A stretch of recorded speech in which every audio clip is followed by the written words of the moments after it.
Exactly 12 months ago, I called the energy felt at our 34th annual general meeting, the Chamber Movement.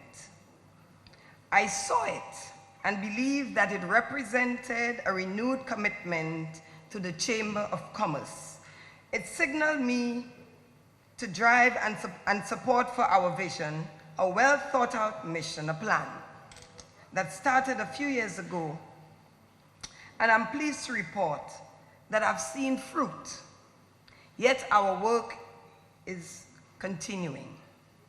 The Chamber Movement, as I call it, has the board and secretariat, as well as increasing number of members, energized and purposeful. The past year has been immensely interesting and rewarding, and I truly value the opportunity to serve the Chamber at the board of directors level, and being part of such a prestigious and crucial institution has made me more aware and appreciative of the enormity of the development tasks we face as a country and the role of the private sector in this nation. I am truly honored to have been given this opportunity to serve as the president of this august body. My goal has been to represent you and to bring about positive change to the business environment in which we operate. Our role remains threefold, as so well articulated by the former President Martin Dorville, and I quote, "As St. Lucia's premier private sector institution, our chamber has a threefold responsibility: as a pillar of this economy, as a member of civil society, and as a partner in the development of our country." That responsibility is owed first to members, second to the wider business community, and thirdly to the nation. As such, our tripartite responsibility is that of sentinel, trustee, and advocate, unquote. And so, in January this year, we revisited our strategic transformation process.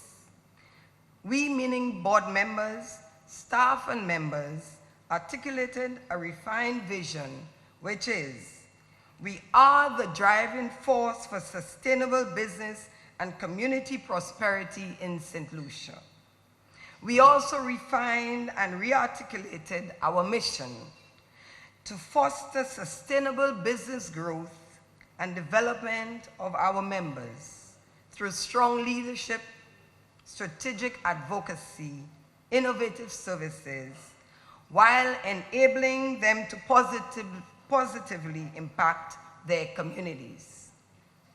This refinement through our strategic plan for the period 2019 to 2021 has been smoothly transitioned as we build on the good work of the previous strategic plan. Thus, our legitimacy and integrity remain unquestionable after 135 years. As a chamber, our resolve must remain unquestionable, for there can be no doubt that we continue to do what is necessary to preserve our integrity and our legitimacy as a powerful advocate of what is best for business and for this nation. Therefore, we will continue to advance the work we have set out to do as articulated in our mission and vision statement. The critical pillars upon which we have driven the chamber are: 1, advocating for an enabling environment; 2, promoting wealth creation via competitive firms; and 3, ensuring the chamber is a vibrant, well-resourced corporate body which has served us well and created the platform on which we are now seeking to move to with you, our members. Our new strategic vision recognizes the following value proposition of our chamber. 1, our ability and proven track record in strategic advocacy and our advancement of a pro-business policy. 2, supporting business development and providing education. 3, our strong networking and communicating capacity. 4, our member engagement. And 5, brand value and member recognition.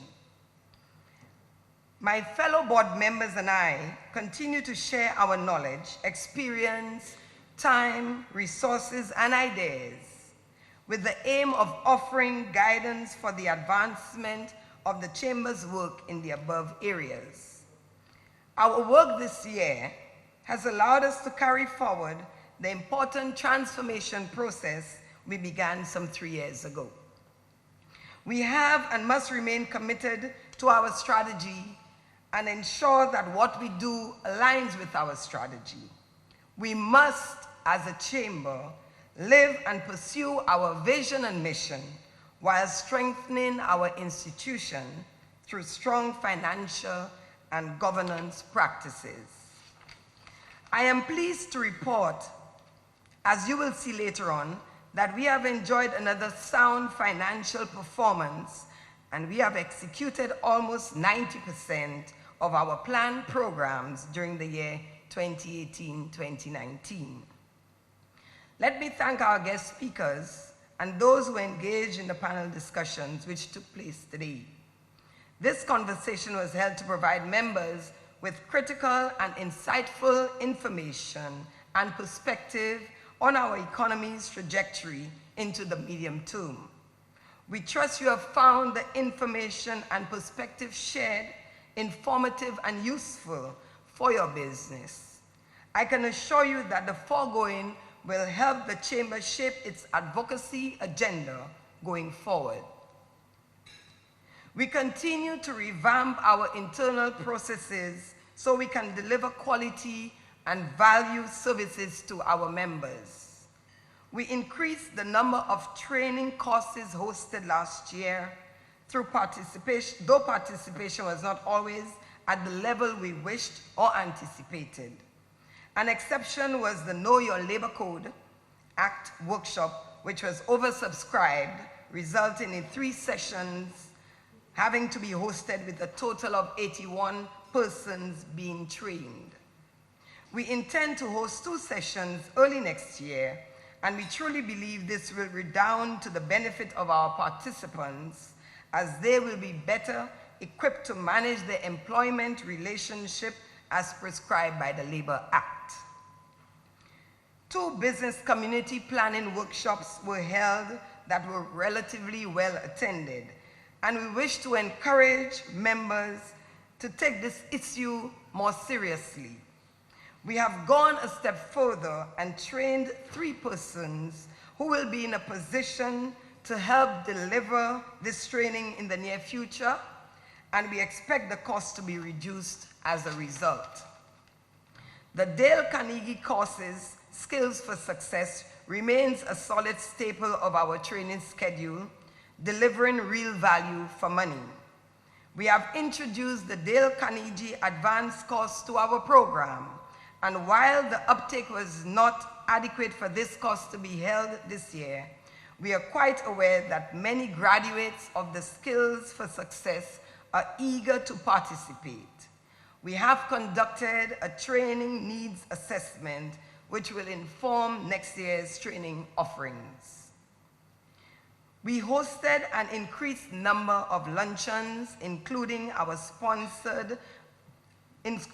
sponsored by the St. Lucia Air and Seaports Authority, as they spoke on the Hironoro International Airport redevelopment project, where some 85 persons attended.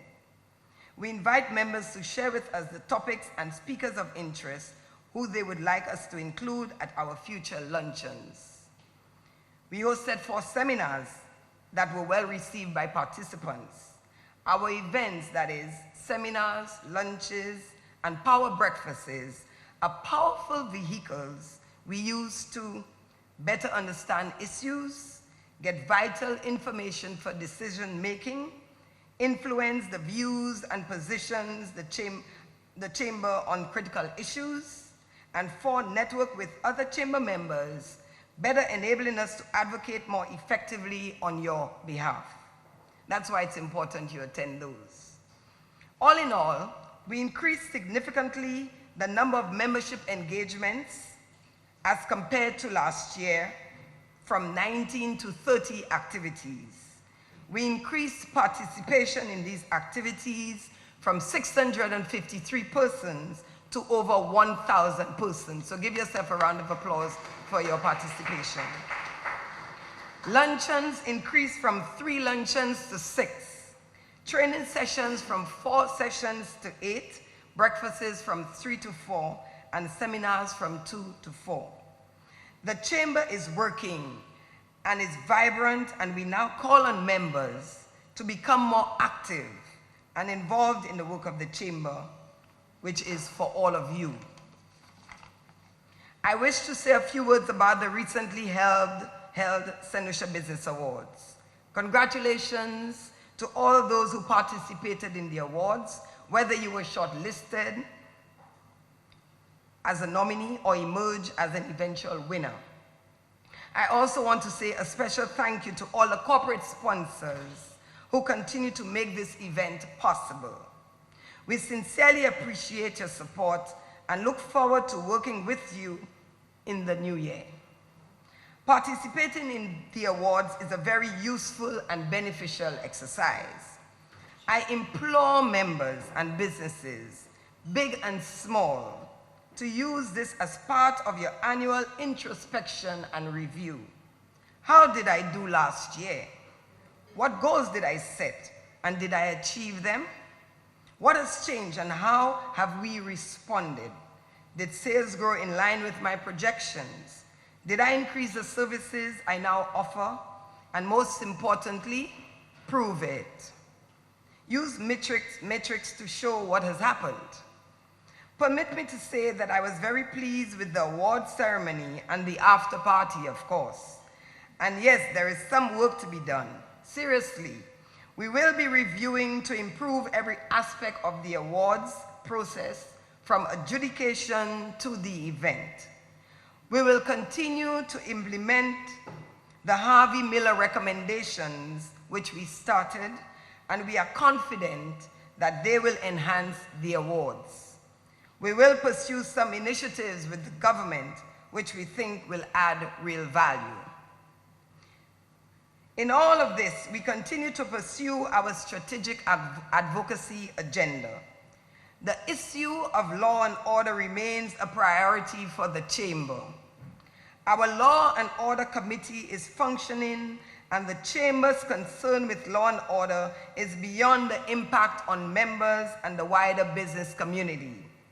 This concern is out of a genuine discomfort with the callous attitude of criminals and their determination to attack and take advantage of the most vulnerable among us.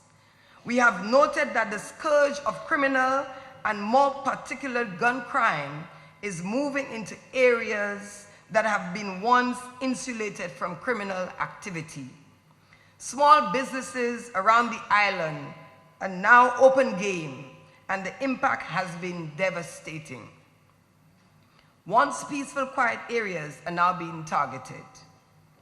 We are well aware that escalation in crime will negatively affect environment for doing business, foreign investment as well, and even nationals feeling nationals feeling safely and preparedness to leave the island of St. Lucia. The very quality of life of every citizen is now being threatened. As a chamber, as a nation, in tandem with government and the police, we must adopt a zero policy to crime. We must respond before it is too late, and the threat and treat it decisively at all levels and from all angles. The Chamber continues to engage the relevant authorities in constructive dialogue to ensure the necessary actions take place. The police addressed the Chamber at our last quarterly meeting in September, and unfortunately, the turnout by members was also disappointing, as there was quite a bit of relevant information presented. We were advised of some of the latest initiatives being pursued by the police. While it is quite multifaceted, I must point out that there appears to be a need for more social programs to quell the restlessness of our youth, particularly the underemployed and unemployed.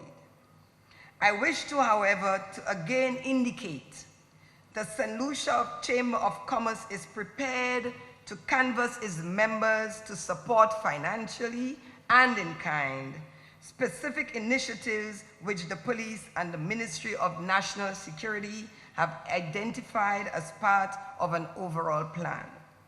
We have received the list of all areas where assistance is required, and today we are sharing with our members and call on them and the wider business community to support these efforts.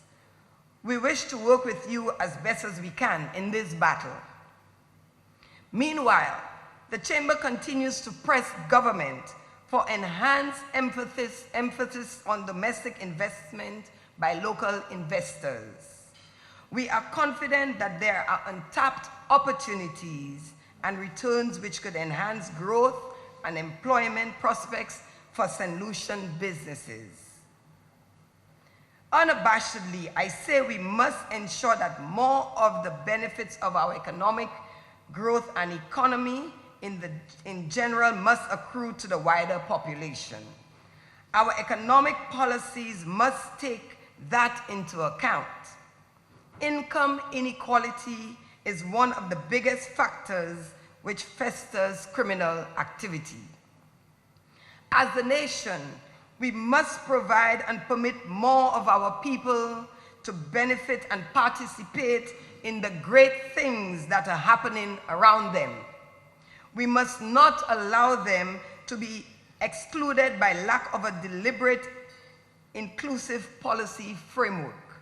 I reiterate, I believe strongly that the optimum development strategy for St. Lucia is not an enclaved approach, but an integrated approach to investment, a symbiotic relationship between local businesses and foreign businesses through which benefits and returns generated from public resources are more evenly distributed across the economy.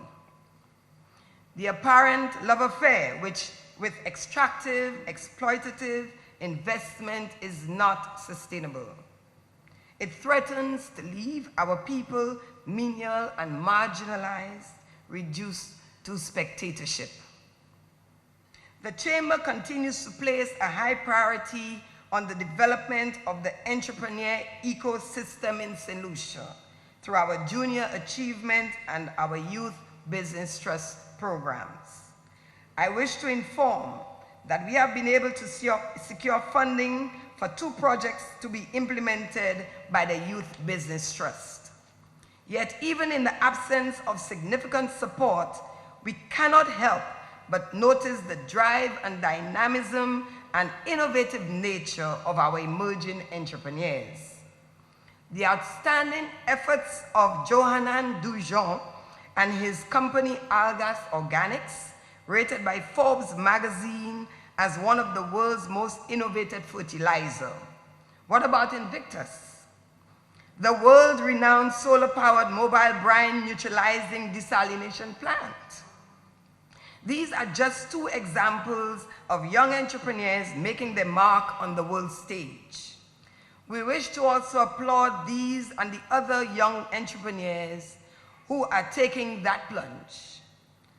Also take note of our many young entrepreneurs who have been participating and winning recognition in the St. Lucia Business Awards. Some are here with us today.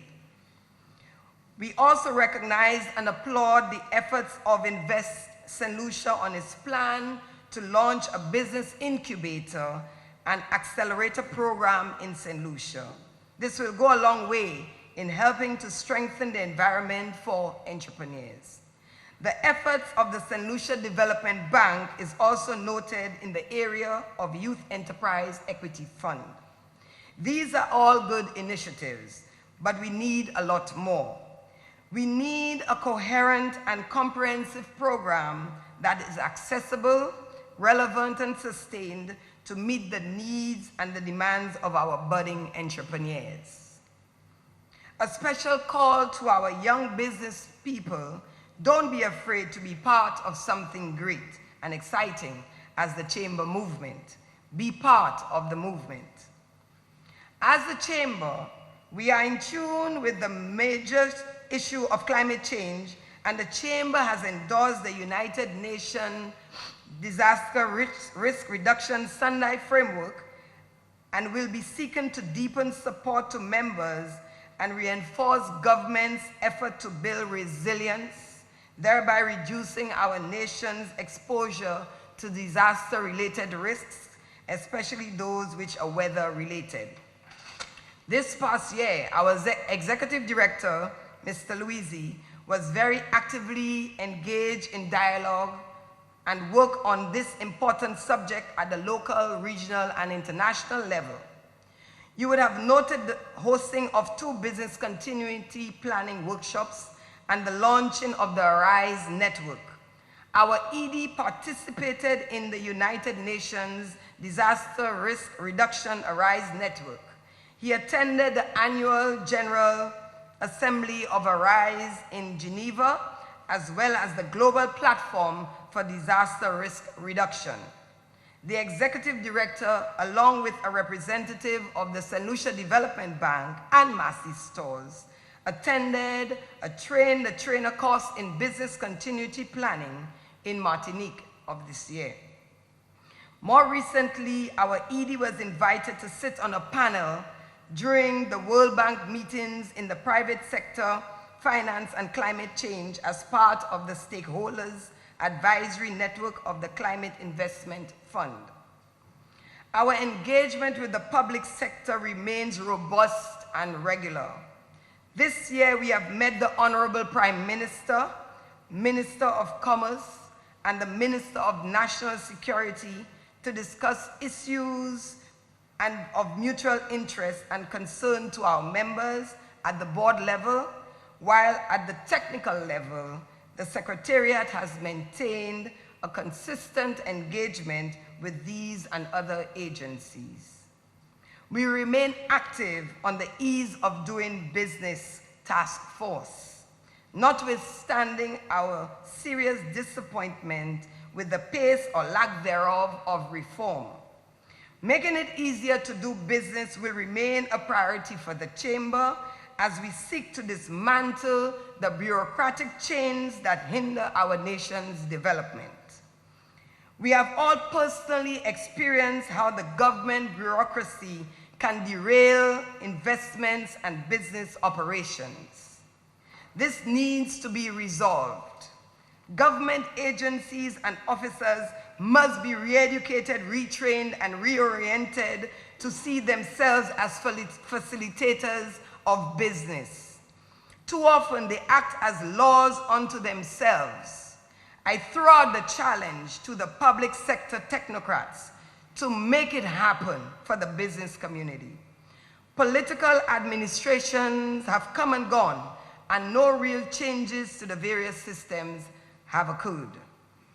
Our ability to respond to concerns of members using our engagement system has made us more effective, and this has been used as we have actively engaged the Ministry of Commerce, St. Lucia Bureau of Standards, Ministry of Agriculture, the St. Lucia Solid Waste Management Authority, the Department of Infrastructure, and the Ministry of the Environment, to name a few. We have made it a point to invite Chamber members to participate in these discussions as their own interests and experience enriches the dialogue. Our Getting Down to Business series remains useful and will be advanced in the new year. The Chamber continues to make those necessary efforts to ensure that you, our members, receive the representation which is so critical to your business development and growth. Our voices are not often shouted, our swords are not often drawn, yet we labor long and hard. Let no one doubt the Chamber's resolve.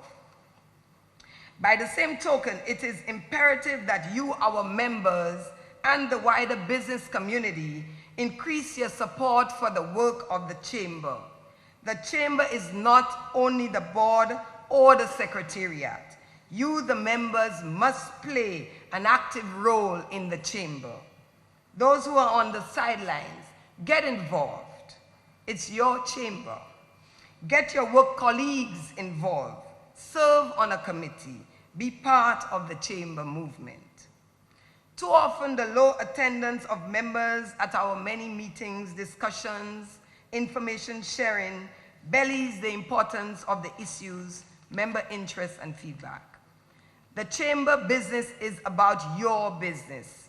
We will be conducting membership surveys in the new year to better understand the issues which you wish us to address. However, we must, and we have been prepared to deal with critical matters even when members do not demonstrate the required level of interest. This, we think, is part of leading. I wish to thank the non-Chamber members who continue to join us over the years at our various seminars and other engagements. We do hope to see you convert your interest into being a bona fide member of the Chamber of Commerce, Industry, and Agriculture, and to serve in the various capacities. I must thank you, the members, for giving me the opportunity to serve you as president. I wish to thank the board of directors for your insightfulness and boldness, your many initiatives and ideas shared during this year. It was truly a collective effort and an absolute pleasure. Thanks also to the Chamber Secretariat. Many thanks for a job well done. Thank you all for your support you have given the board over the years in executing our initiatives. Without you, the Secretariat, we would not have achieved much. I wish all of you every success and God's continued guidance. Thank you.